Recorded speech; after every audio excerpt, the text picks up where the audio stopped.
तो current affairs के आज के अंक में आप सभी के लिए मैं मोस्ट इम्पॉर्टेंट करंट अफेयर्स लेकर के आया हूं और हर वीडियो में यही बोलता हूं शुरुआत में, तो आप लोगों को भी इसकी आदत पड़ गई होगी कि मैं आपके लिए मोस्ट इम्पॉर्टेंट करंट अफेयर्स लाया हूं।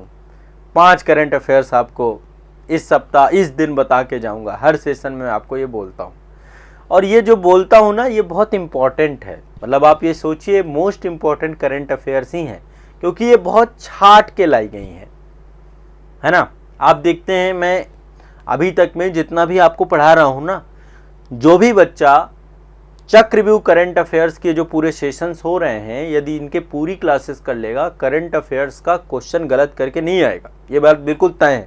हर एक टॉपिक को मैं कवर कर रहा हूँ, राष्ट्रीय हो, अंतर्राष्ट्रीय हो, आर्थिक परिदृश्य का हो, विज्ञान प्रौद्योगिकी का हो, खेल परिदृश्य का हो, नियुक्तियाँ हो, चर्चित व्यक्तित्व हो, पर्सनल न्यूज़ हो, हर तरीके का पुरस्कार हो, सारे कंटेंट जो इम्पोर्टेंट है, क्योंकि वो ढूंढना आपके लिए जटिलता है, इसलिए मैं ये बोलता हूँ शुरुआत के सेशन में, है ना।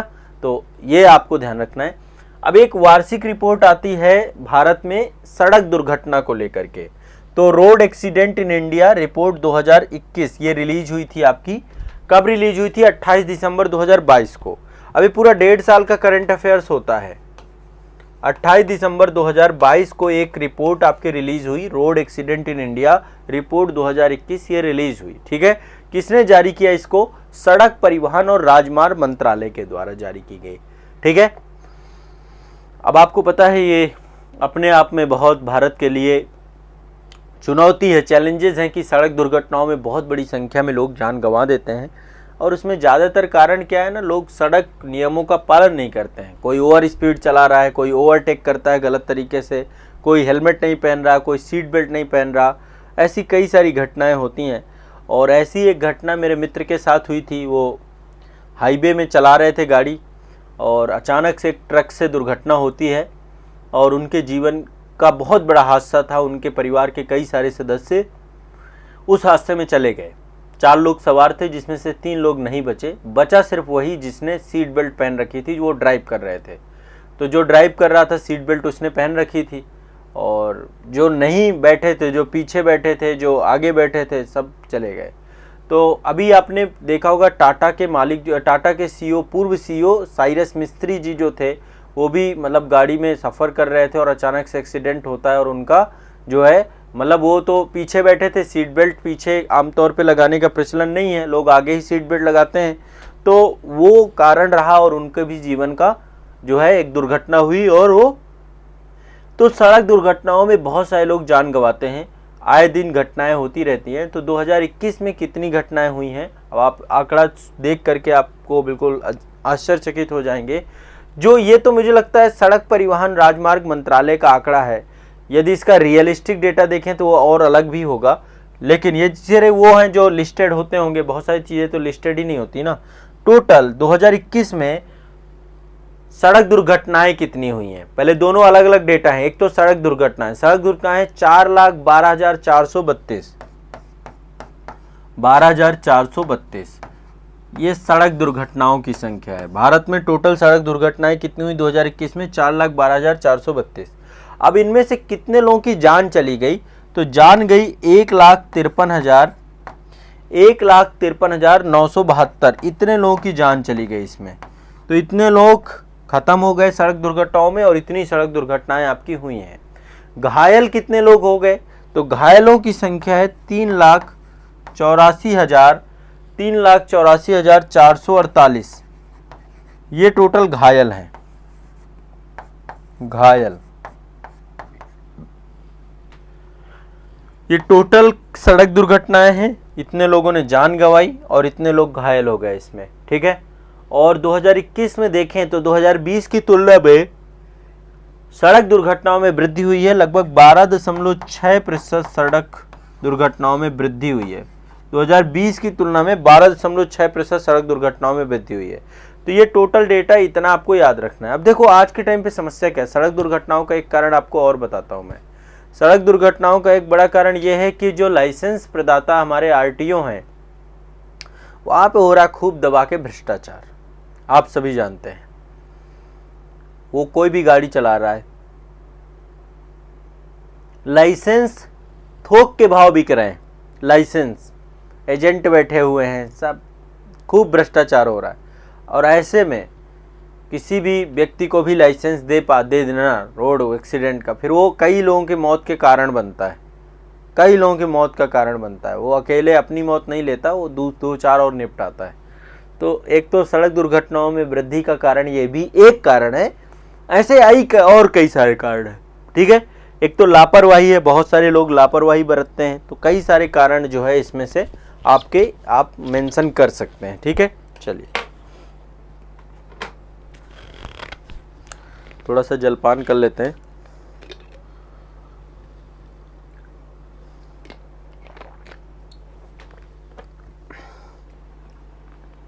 हाँ,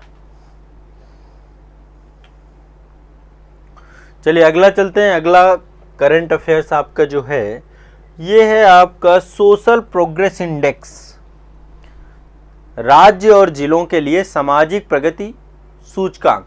ये 20 दिसंबर 2022 को जारी हुआ था आपका, 20 दिसंबर 2022 को एक जारी हुआ। यह है सोशल प्रोग्रेस इंडेक्स, स्टेट और डिस्ट्रिक्ट का इसमें क्या किया जाता है पूरा बताया जाता है। कौन इसको जारी करता है?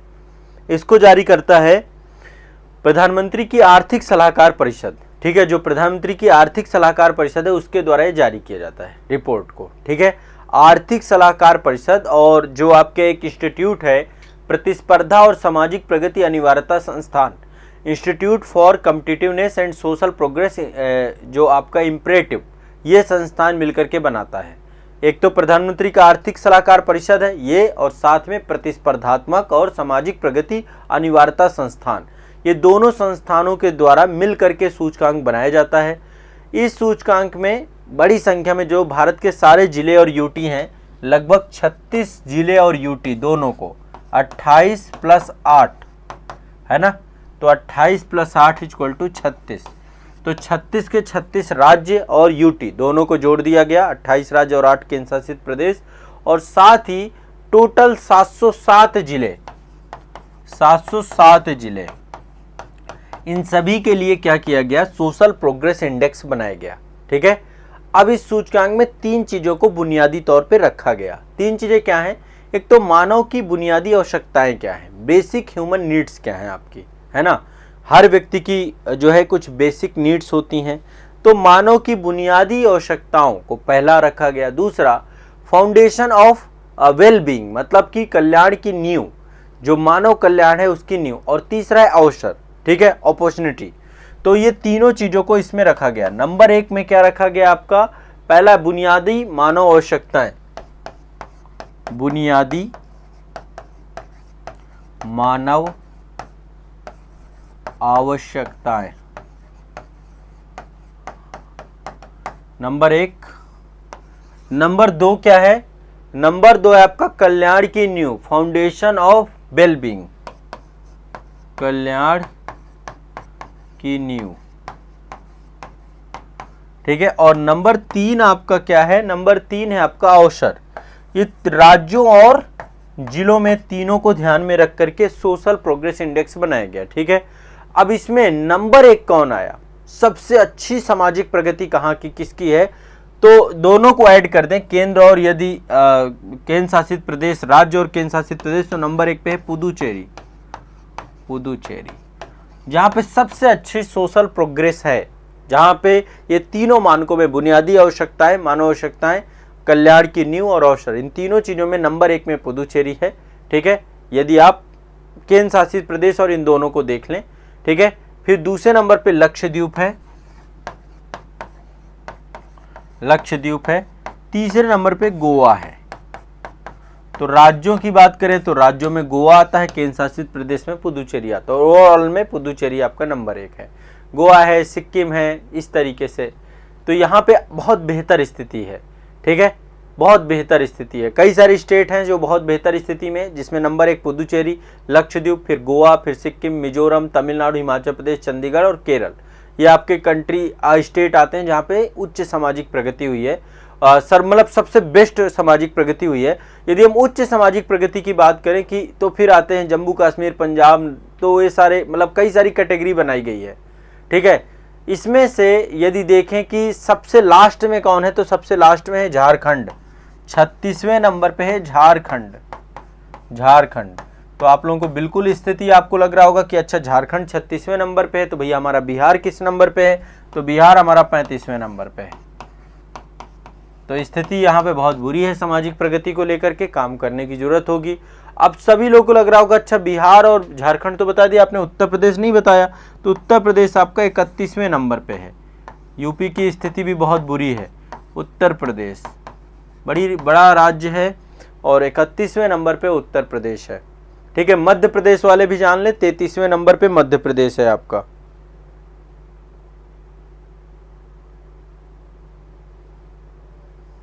ठीक है, हाँ 33वें नंबर पे आपका मध्य प्रदेश है। राजस्थान वाले भी जान ले, 30वें नंबर पे आपका राजस्थान है, उत्तर प्रदेश से थोड़ा सा बेहतर। सबका अलग अलग है। गुजरात 22वें नंबर पे है, गुजरात का 22वां नंबर है। हाँ ठीक है। एमपी का बता तो दिया बेटा, एमपी कौन से नंबर पे है आपका, सबका बता दिया ना। हाँ 33वें नंबर पे है एमपी, 33वें नंबर पे एमपी है आपका। ठीक है, तो ये आपका सामाजिक प्रगति सूचकांक है, लेकिन ये याद रखिएगा पुदुचेरी नंबर 1 पे है। स्टेट में देखें तो गोवा आपका बेहतर स्थिति में है। ठीक है, चलिए आगे बढ़ते हैं नेक्स्ट। हाँ यही था ये सोशल प्रोग्रेस इंडेक्स। अगला करंट अफेयर्स है आपका, हाँ अगला चलते हैं। एक और रिपोर्ट आई है आपकी, एक और रिपोर्ट है ये। इस रिपोर्ट का नाम है, ये आपके ग्राउंड वाटर को लेकर के है, मतलब गतिशील भूजल संसाधन आकलन रिपोर्ट 2022। गतिशील भूजल आकलन, भूजल संसाधन आकलन, ये है भूजल संसाधन आकलन, गतिशील भूजल संसाधन आकलन रिपोर्ट 2022। रिपोर्ट 2022 ये आपकी गतिशील भूजल संसाधन आकलन रिपोर्ट 2022 किसने जारी किया है? जारी है 9 तारीख को जारी हुई है, 9 नवंबर 2022 को ये जारी हुई है। 9 नवंबर 2022 को ये रिपोर्ट जारी हुई है। गतिशील भूजल संसाधन आकलन रिपोर्ट 2022 9 नवंबर 2022 को जारी हुई है। किसने जारी किया है? केंद्रीय मंत्री गजेंद्र सिंह शेखावत। ये केंद्रीय जल शक्ति मंत्री हैं, मंत्रालय से जुड़े हुए हैं, तो गजेंद्र सिंह शेखावत जी के द्वारा जारी किया गया है। इसको तैयार किसने किया है?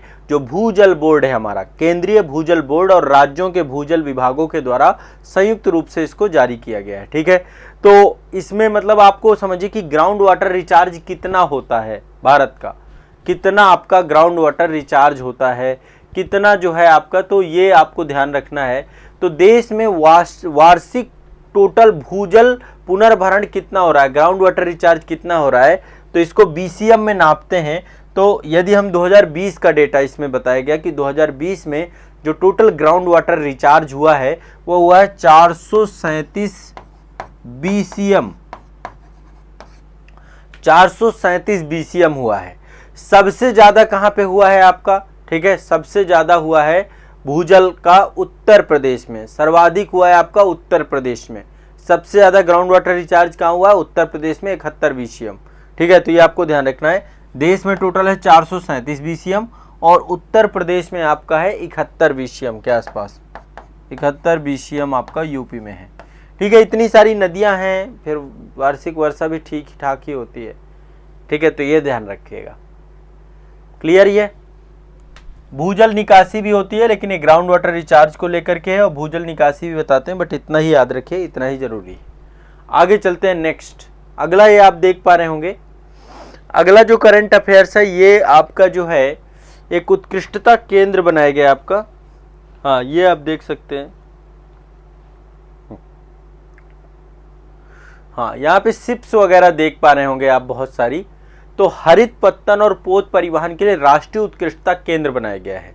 जो हमारे पोर्ट है ना, इंडिया का पहला है आपका ग्रीन पोर्ट एंड शिपिंग, ये शिपिंग के लिए बनाया गया राष्ट्रीय उत्कृष्टता केंद्र। ठीक है, 18 नवंबर 2022 को इसको लॉन्च किया गया है। मैं फिर से एक बता रहा हूँ, हरित पत्तन और पोत परिवहन के लिए राष्ट्रीय उत्कृष्टता केंद्र बनाया गया है। राष्ट्रीय उत्कृष्टता केंद्र बनाया गया है, केंद्र, ठीक है। हरित पत्तन, green port and shipping, green port and shipping यानी हरित पत्तन और पोत परिवहन के लिए एक राष्ट्रीय उत्कृष्टता केंद्र बनाया गया। कब बनाया गया ये? 18 नवंबर 2022 को, ठीक है। तो पोर्ट से मतलब बंदरगाह से जुड़ा हुआ है। इसका शुरुआत किया गया मुंबई से, ठीक है।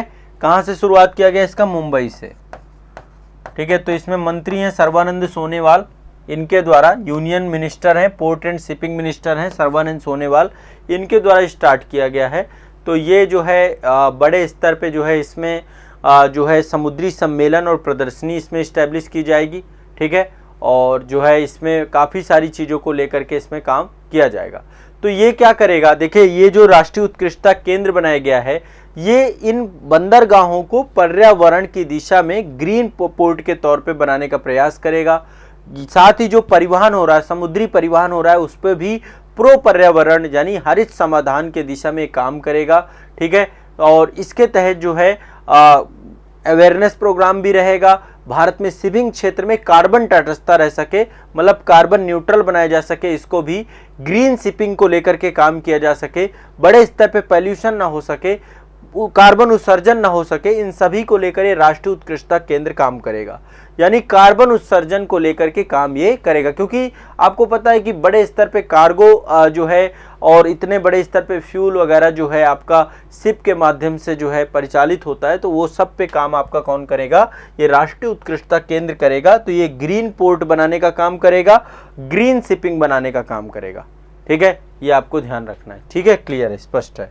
चलिए आगे चलते हैं नेक्स्ट, और ये अंतिम करंट अफेयर्स है आपका, ठीक है। हिंदुस्तान उर्वरक और रसायन लिमिटेड, इसको बोलते हैं HURL, ये PSU है भारत सरकार का। HURL, हिंदुस्तान उर्वरक और रसायन लिमिटेड, ठीक है।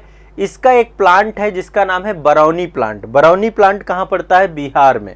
बिहार में एक प्लांट है इसका, बरौनी प्लांट। इस प्लांट में यूरिया उत्पादन प्रारंभ हुआ है। तो 19 अक्टूबर 2022 की घटना है ये। 19 अक्टूबर 2022 को HURL के बरौनी प्लांट से क्या किया गया है? आपका जो है उर्वरक का उत्पादन चालू किया गया है, उर्वरक उत्पादन स्टार्ट किया गया है। बरौनी में आपको पता है रिफाइनरी भी है आपकी, है ना, और ये बेगूसराय जिले बिहार में है आपका। तो सरकार के द्वारा ये हिंदुस्तान कॉरपोरेशन जो आपका है, इसके माध्यम से जो है सरकार ये प्रयास कर रही है कि यहाँ पे फर्टिलाइजर बनाया जा सके, फर्टिलाइजर को लेकर के काम किया जा सके, ठीक है। तो गैस के माध्यम से काम किया गया है। किस पे आधारित है? गैस पर आधारित है। जो बरौनी प्लांट ये बनाया गया पूरी तरीके से गैस आधारित है, गैस आधारित है। और यहाँ से उर्वरक उत्पादन शुरू किया गया है, ठीक है। क्या शुरू किया गया? उर्वरक उत्पादन, ठीक है। तो ये भारत सरकार की पब्लिक सेक्टर अंडरटेकिंग कंपनी है। चलिए, तो HURL से, बरौनी प्लांट से उर्वरक उत्पादन शुरू किया गया है, ये मैंने आपको बताया। ये आपका ग्रीन पोर्ट और शिपिंग के लिए राष्ट्रीय उत्कृष्टता केंद्र आपका बनाया गया है, मुंबई में शुभारंभ किया गया है इसका, ठीक है, सर्बानंद सोनोवाल जी के द्वारा। ये आपका गतिशील भूजल संसाधन रिपोर्ट 2022 आई है। इसमें से 437 BCM जो है जल टोटल ग्राउंड वाटर रिचार्ज हो रहा है। इसके बाद ये सोशल प्रोग्रेस इंडेक्स में नंबर 1 में पुदुचेरी है, ठीक है, फिर लक्षद्वीप है, फिर गोवा है, लास्ट में झारखंड है, बिहार है फिर, ठीक है। इसके बाद ये आपका रोड एक्सीडेंट का डेटा मैंने आपको बताया कि हर साल लगभग 4,12,432 रोड एक्सीडेंट होते हैं, जिनमें से 1,53,972 एक्सीडेंट आपके ये इतने लोग ख़त्म हो जाते हैं इसमें, और बाकी जो है आपके घायलों की बात है। तो ये आपका जो है करंट अफेयर्स के आज के सेशन में था। इसको याद करिए, रिवाइज करिए, आपको चीज़ें याद हो जाएंगी, ठीक है। चलिए।